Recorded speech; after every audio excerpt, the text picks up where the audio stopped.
Hello, I'm Gavin Hoey and you're watching the Technique of the Month from Digital Photo Magazine. On this month's cover CD, you'll find my 3D reflected template, and I'm going to show you how to take a picture and put it into the template.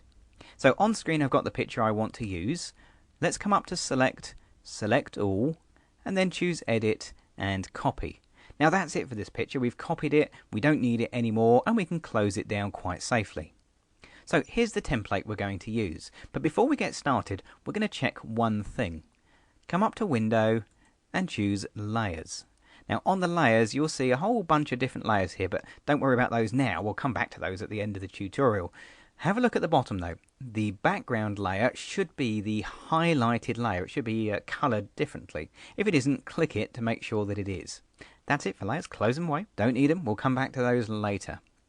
So what we're going to do now is to add the pictures into the template.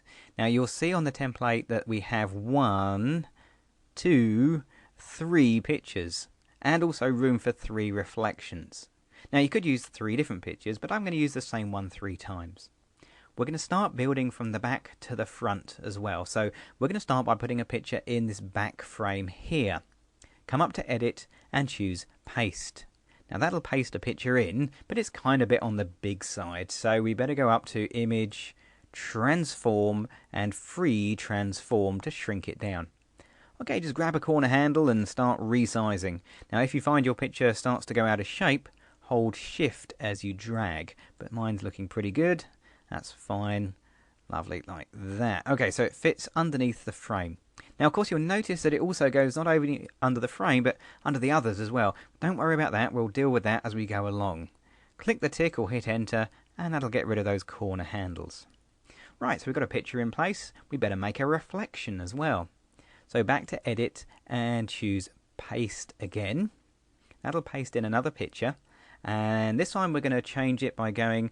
Well, we've got to think about this. It's got to be a reflection, hasn't it? So we've got to change it by moving the bottom to the top.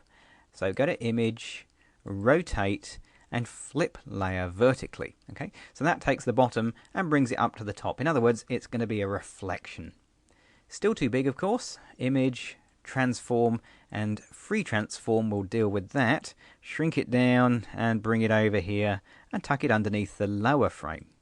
Now I need to make sure that this picture is the same size as this picture, because you've got to remember it's a reflection of the same image, so it needs to be more or less the same size. Now you'll notice I said the words more or less there, because although these are going to be reflections, they're almost completely covered at the end of the tutorial, so you can get away with a fair amount of error here.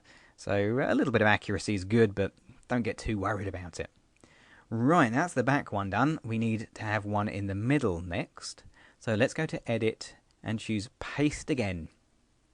Now again, this is too big, so we're going to go back to Image and Transform, but hold on a second, because we're not going to use Free Transform. This time we're going to use something different. We're going to use Distort, because if you have a look at the frame, you can see the lines aren't parallel. They kind of bend in a bit more three-dimensional. So this is where Distort comes into its own. Grab a corner handle and drag it in and make it fit underneath the frame. Same over here with the bottom one. Now it gets a bit more tricky because we can't grab a corner handle and fit it underneath the frame because we don't know where it is. It's probably here somewhere. So I'm going to use the big frame at the front. It's not exactly in the right place, but it'll give you a guide. Now my picture's looking a little bit stretched out. So let's just grab the middle handle and stretch it back in like that, you see. Now there's no guides to go with this one, so you have to use your eye a little bit. But I reckon they're about... is more or less right. Remember, most of the picture is going to be covered up anyway, so all you're looking at really is this bit, and if that looks about right, then that's perfect. Click the tick, and you're done. Right, reflection number 2 coming up, so Edit and Paste. Remember, it's a reflection, so Image, Rotate, Flip Layer vertically, and then we better start to resize it. Image, Transform, and again, we're going to use that magic Distort feature to distort this one. So here we go. Now just a word of warning, Distort gets a little unhappy if you try and move this point too far. So I'm going to move it and then bring the other one in and do a little step at a time. Of all the ones to put in, this is probably the hardest picture to get absolutely right for a number of reasons. Partly the Distort, I don't know, just doesn't seem to like it so much. but mostly it's because I keep forgetting which frame I'm working in. I've got a very short memory, I think. Now, the ones underneath, now I need to zoom out a little bit here, so I'm going to press Control and 0 just to give myself a bit of working space, and grab these corner handles here, and that's going to go down there somewhere, and then that one down in here somewhere like that. Now again, I'm trying to kind of line up the footpath, but I'm not worrying too much whether it's absolutely spot on or not. I think that's close enough, so I'm going to click the tick. Okay, 2 down, 1 to go. So back to edit, choose paste once again, and again it's way too big, so image, transform, and we'll use distort again.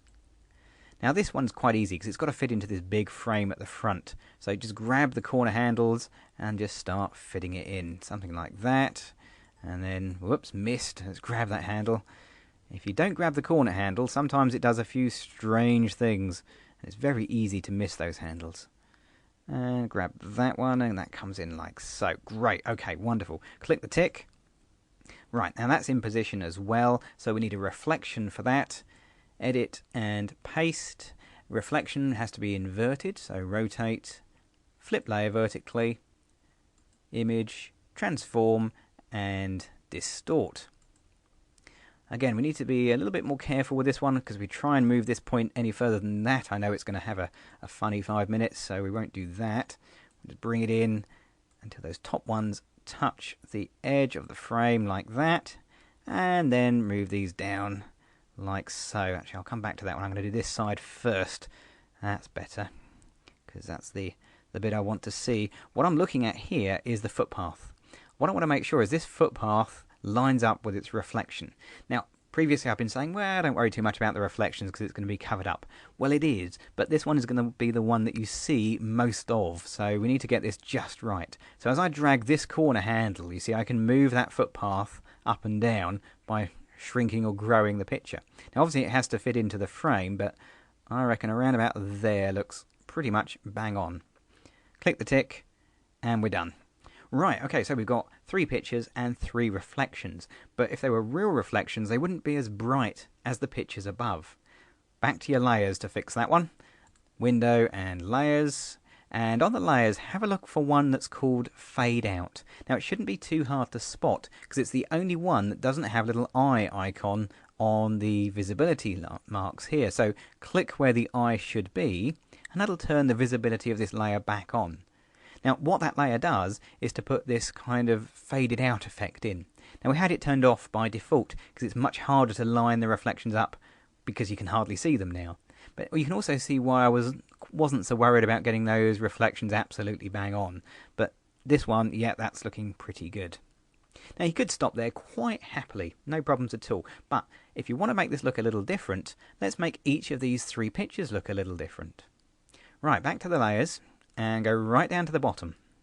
On the bottom, you'll find the background layer, and directly above it, you'll find the first picture that you made, which, if you remember, was that one right at the back. What I'm going to do is to click it to make sure it's now the active layer, come up to Enhance, Adjust Colour, and Adjust Hue Saturation, or use the keyboard shortcut Control and U.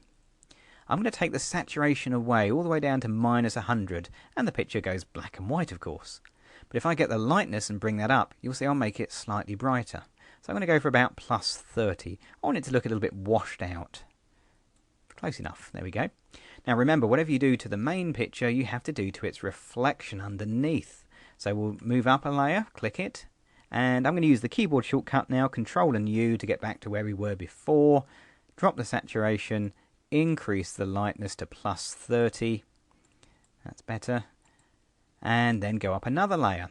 Now this is the middle picture, and on this one with Control and U, I'm going to take my saturation not to -100 but halfway, -50 or thereabouts, and the lightness to +15 or thereabouts.